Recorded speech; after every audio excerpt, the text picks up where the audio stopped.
Oppo F27 Pro. ನೋಡೋಣ. But just 5 feet ಹಾಕಿದ್ದಕ್ಕೆ. ಏನು 5 ಫೀಟ್ ಇದೆಯಾ? 11 ಫೋನ್ ವರ್ಕ್ ಆಗ್ತದೆ ಬಟ್ 360 ಪ್ರೊಟೆಕ್ಷನ್ ಇದೆ ಅಂತ ಗೊತ್ತಾಗ್ತದೆ ನನಗೆ. ರೀಚಿಂಗ್ ಐತೆ ಫೋನ್. ನೋಡಿ ಫ್ರೆಂಡ್ಸ್, ಇದು ಮನೆ ಕಷ್ಟ. అలా కాదు, ఓ 30,000 పెట్టుకున్న ఫోను నేలకేసి కుట్టుకుంటాడు ఎవడన్నా? చూస్తా అది ఎంత స్ట్రాంగెస్ట్ ఫోన్ అన్నప్పటికి కూడా నువ్వు నేలకేసి కొడతావా? కామెంట్ సెక్షన్లో చెప్పు మావా. ఏం లేదు, నాకు డౌట్ వచ్చిందనమాట. సో ఇవాళ టాపిక్ ఏంటంటే unbreakable phones and strongest phones. So ఇప్పుడు ఈ Oppo F17 Pro or Oppo 12X or Honor 9XB ఇటువంటి ఫోన్స్ అన్నీ కూడా ఏదో వాల్నట్స్ కొట్టడం, కింద వేయడం, కార్ల కింద పెట్టడం, అన్బ్రేకబుల్ ఫోన్ అని ప్రమోట్ చేస్తున్నారు, మిలిటరీ గ్రేడ్ సర్టిఫికేషన్ అనడం, ఆర్మర్ బాడీ అని చెప్పడం, 360 degrees ఆర్మర్ బాడీ అని చెప్పడం ప్రమోట్ చేస్తున్నారు. So I accepted. సో నేను దాన్ని తప్పుపట్టను, బట్ అది ప్రమోషనే. మన యూట్యూబర్స్ కూడా చాలా హైప్ తీసుకొచ్చారు. ఎలా చేస్తున్నారంటే ఒక పర్ఫెక్ట్ మార్కెటింగ్ ఎగ్జిక్యూటివ్ లెక్క అన్నట్టు బిహేవ్ చేస్తున్నారు. తప్పదు, ప్రమోషన్ అంటే అలాగే ఉంటుంది, కంపెనీ ఏం చెప్తే చేయాలి. సో మేము చేస్తున్నాం కదా, మాకు తెలుసు. సో మోస్ట్లీ వాళ్ళు ప్రోస్ వినడానికి ఎక్కువ ఇంట్రెస్ట్ చూపిస్తారు, కాన్సెప్ట్ ఒప్పుకోరు. సో అది వేరే విషయం, పక్కన పెడదాం. దాంట్లో నేను తప్పుపడ్డాను. కానీ ఈ ప్రమోషన్లోనే ఒక రాంగ్ థింగ్ ఏంటంటే అది అన్బ్రేకబుల్ ఫోన్. ఒక గ్లాస్ మొబైల్ అన్బ్రేకబుల్ ఫోన్ ఎలా అవుతుంది? ఎందుకంటే గ్లాస్ అనేది ఏదైతే ఈ మొబైల్ డిస్ప్లేకి వాడినా గ్లాస్ అనేది అట్ సమ్ పాయింట్ దగ్గర బ్రేక్ అవుతుంది. ఈ లాజిక్ని ఎలా మిస్ అయ్యారో నాకు అర్థం కావట్లేదు. సో ఈరోజు మీకు అసలు రియల్ అన్బ్రేకబుల్ ఫోన్స్ ఏంటి, వాటి గురించి మాట్లాడుకుందాం. సో ఫస్ట్ టాపిక్లోకి వెళ్తే కొంచెం వీడియోని లైక్ చేయండి మామ, వీడియోని లైక్ చేయండి, సబ్స్క్రైబ్ చేసుకోండి. అండ్ ఇన్ఫర్మేటివ్ వీడియో అనుకుంటే ఫ్రెండ్స్ అండ్ ఫ్యామిలీకి షేర్ చేయండి. నాకు తెలిసి దీనికి ఎక్కువ views Rao, but me comments కూడా మీరు మీ మైండ్లో ఉన్న కామెంట్స్ కూడా కామెంట్ అయితే చేయండి.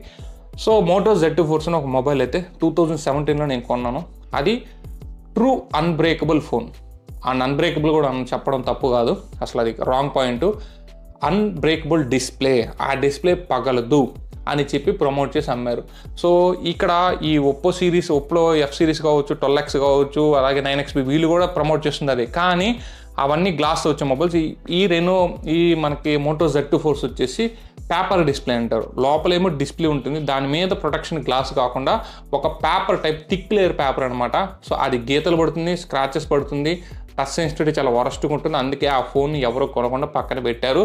అండ్ ఎవరైతే షట్టర్ ప్రూఫ్ డిస్ప్లేస్ కావాలనుకుంటారో వాళ్ళు దాన్ని కొన్నారు. నేను కూడా ఆ షట్టర్ ప్రూఫ్ డిస్ప్లే కోసం చూశాను, దొరికింది, కొన్నాను. నాకు ఎంత 17,000కి ఏమో బిగ్ బిలియన్ డేస్ వచ్చింది 2017లో. ఆ ప్రాస్పెక్టివ్లో కొన్నాను. దాంట్లో స్నాప్డ్రాగన్ 835 ప్రాసెసర్ ఉంటుంది, మనకి 2K డిస్ప్లే ఉంటుంది, AMOLED డిస్ప్లే, ఎవ్రీ ఫీచర్ ఎక్సలెంట్గా ఉంటుంది. అండ్ దాని బాడీ కూడా single piece aluminium chassis body అయితే వస్తుందన్నమాట. ఇన్ని ఫీచర్స్ ఉన్న ఆ ఫోను ఆ రోజే ఫ్లాప్ అయింది మామ. ఇది ఎగ్జాక్ట్గా చెప్పాలంటే షట్టర్ ప్రూఫ్ ఫోన్స్ అనేది ఫ్లాప్ అయ్యాయి. ఎందుకంటే ఒకటి, ఈ టచ్ సెన్సిటివిటీ బాగోదు, పేపర్ డిస్ప్లే స్క్రాచ్ పడితే టెంపర్ గ్లాసులు వేస్తే ఇంకా ఇబ్బంది అవుతుంది అనమాట. టచ్ ఇంట్రక్షన్ చాలా ఇబ్బంది అవుతుంది. సో ఇందువల్ల అది ఫ్లాప్ అయింది. కాకపోతే గ్రేట్ థింగ్ ఏంటంటే ఆ రోజు వాళ్ళు ప్రమోట్ చేసిన దానికి వాళ్ళు ఇచ్చింది ఏంటో తెలుసా? 1 year ఫోన్కి వారంటీ ఇస్తే డిస్ప్లేకి 4 years వారంటీ ఇచ్చారు. మీరు ఈ 4 yearsలో డిస్ప్లే పగిలిందని తీసుకెళ్తే డిస్ప్లే ఫ్రీగా చేంజ్ చేస్తారు. అది మామ షట్టర్ ప్రూఫ్ ఫోన్, అది డ్యామేజ్ ప్రూఫ్, అది మామ చెప్పాలంటే విషయం. సో అది ఇవ్వాలంటే షట్టర్ ప్రూఫ్ ఫోన్స్ మీరు తేవాలంటే ఆ విధంగా తీసుకురావాలా. కానీ ఇప్పుడు ఈ ఒప్పో 2వ సిరీస్లో ఎక్కడైనా సరే, ఈ ఒప్పో F సిరీస్లో కావచ్చు, వీళ్ళు ఇచ్చిన ఈ 2 ఫోన్స్ కావచ్చు, హానర్ 9XBలో కావచ్చు, డిస్ప్లే పగిలిపోతే మేము వేస్తాము 4 years అని చెప్పి ఎవరైనా వారంటీ ఇచ్చారు? అట్లీస్ట్ 1 year 6 months అయినా వారంటీ ఇచ్చారా? ఎవరు ఇవ్వలేదు, ఇవ్వరు కూడా. బికాజ్ ఏంటంటే అవి గ్లాస్ డిస్ప్లేస్ అనమాట. లోపల డిస్ప్లే ఉంటుంది, దాని మీద ఒక టచ్ గ్లాస్ అయితే ఉంటుంది. ఇది మొబైల్ టెక్నీషియన్స్ బాగా అర్థమవుతుంది, కొంచెం నాలెడ్జ్ ఉన్న వాళ్ళకి. సో అవి బ్రేక్ అయితే సమ్ పాయింట్ దగ్గర ఖచ్చితంగా బ్రేక్ అయితే అవుతాయి. సో మీరే ఇక్కడ నేను ఇంటర్నెట్లో చాలా వైరల్ వీడియోస్ వస్తున్నారు కదా. సో ఈ ఒప్పో F27 Pro బ్రేక్ అయింది, కొనొద్దు, గుడ్డిగా కొనొద్దు, ప్రమోషన్స్ అనే రాంగ్ అని చెప్పి సో కొంతమంది కన్జ్యూమర్స్ లేదా మొబైల్ షాప్ వాళ్ళు పగలగొట్టి మరీ చూపిస్తున్నారు. ఎందుకు చూపిస్తున్నారంటే వాళ్ళకి వచ్చిన సమస్య ఏంటంటే షాప్లోకి వెళ్ళి ఇది పగలదంటేనే మేము కొంటాం, లేకుంటే కొనం, మాకు గ్యారెంటీ ఇస్తామని చెప్పి పీకల మీద కూర్చుంటున్నారు అనమాట. వచ్చిన ప్రాబ్లం అది.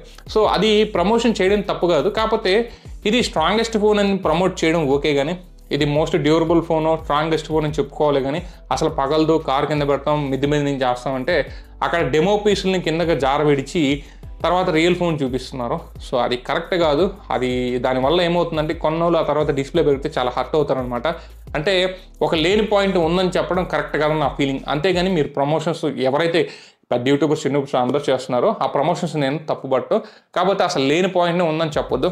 అది ఆర్మర్ ప్రూఫ్ బాడీతో వస్తుంది, IP69 వస్తుంది, అలాగే మనకి చాలా మంచి ఫీచర్స్ లేకపోయినప్పటికి కూడా ఈ రెండే చూసి అమ్మిస్తున్నారు కాబట్టి స్ట్రాంగెస్ట్ ఫోన్ కావాలనుకున్నాడు IP69 రేటింగ్ కావాలి ఒప్పో F27 ప్రోకి అయితే వెళ్ళొచ్చు. కానీ అక్కడ ఇచ్చిన ప్రాసెసరు కెమెరాస్ చాలా అంటే చాలా వరస్ట్ కూడా, ఈవెన్ ఒక 10,000 ఫోన్ పర్ఫామ్ చేసినట్టు కూడా చేయట్లేదు అనమాట. సో ఆలోచించుకోండి, ఇది ఒక మార్కెటింగ్ జిమ్మిక్, వాళ్ళు ₹1 పెట్టుబడి పెట్టి ₹10 వసూలు చేసుకోవడం అనమాట. ఇదే ఒప్పో F27 Pro అనేది ఏ 15,000కో లేదా 20,000కి తీసుకొస్తే వర్త్. అలాగే ఒప్పో 12X అనే మొబైల్ అయితే 12,000 దగ్గర తీసుకొచ్చారు. ప్రైస్ అయితే మంచి ప్రైజే. సో దాన్ని అయితే ఖచ్చితంగా పర్చేస్ చేయండి. నేనైతే ఎటువంటి అబ్జెక్షన్ పెట్టి డైమెన్సిటీ 6300 ప్రాసెసర్తో వస్తుంది. సో మన కెమెరాస్ యావరేజ్ అయినప్పుడు కూడా డిస్ప్లే LCD డిస్ప్లేనే, కానీ ఈ shatter proof phones slimmest phones చూసేవాళ్ళకి అయితే మాత్రం ఆ పాయింట్లో అది వర్కౌట్ అవుతుంది. కానీ అసలు పగలదని అయితే ఎక్కడ గ్యారంటీ లేదు, నేను కూడా మీకు చెప్పను అనమాట. సో ఒకవేళ ఈ ఫోన్స్ తీసుకోవాలంటే నా కన్క్లూజన్ ఏంటంటే అన్బ్రేకబుల్ ఫోన్స్ అనేది ఖచ్చితంగా మైండ్లో పెట్టుకొని తీసుకోవద్దు. అట్ సమ్ పాయింట్ దగ్గర పగిలిపోతున్నాయి. ఒక స్ట్రాంగెస్ట్ ఫోన్ కింద అయితే తీసుకోండి, అన్బ్రేకబుల్ ఫోన్స్ కింద తీసుకోవచ్చు. ఈ హానర్ కావచ్చు, ఈ ఒప్పో F27 Pro కావచ్చు, ఈ ఒప్పో 12X ఇప్పుడు వచ్చిన 12X కావచ్చు, ఇవన్నీ కూడా దాని కింద తీసుకోండి అనమాట. ఇప్పుడైతే షట్టర్ ప్రూఫ్ డిస్ప్లేస్ అయితే ఎక్కడా లేవు, అవి రావట్లేదు. వచ్చినా కూడా అవి ఫెయిల్యూరు. పేపర్ డిస్ప్లే వస్తుంది, టచ్ సెన్సిటివిటీ బాగోదు, టెంపర్ గ్లాస్ వస్తే ఇంకా వర్స్ట్గా ఉంటుంది. చాలా కాన్స్ అయితే ఉన్నాయి. అర్థమైందా? సో నేను చెప్పాలనుకుంది ఈ వీడియోలో ఇదనమాట. సో ఇన్ కేస్ ఇది అవేర్నెస్ వీడియోలాగా అనిపిస్తే ఫ్రెండ్స్ అండ్ ఫ్యామిలీకి షేర్ చేయండి. అండ్ ఈ వీడియోకి అయితే this is your signing off. జై హింద్ గాయ్స్.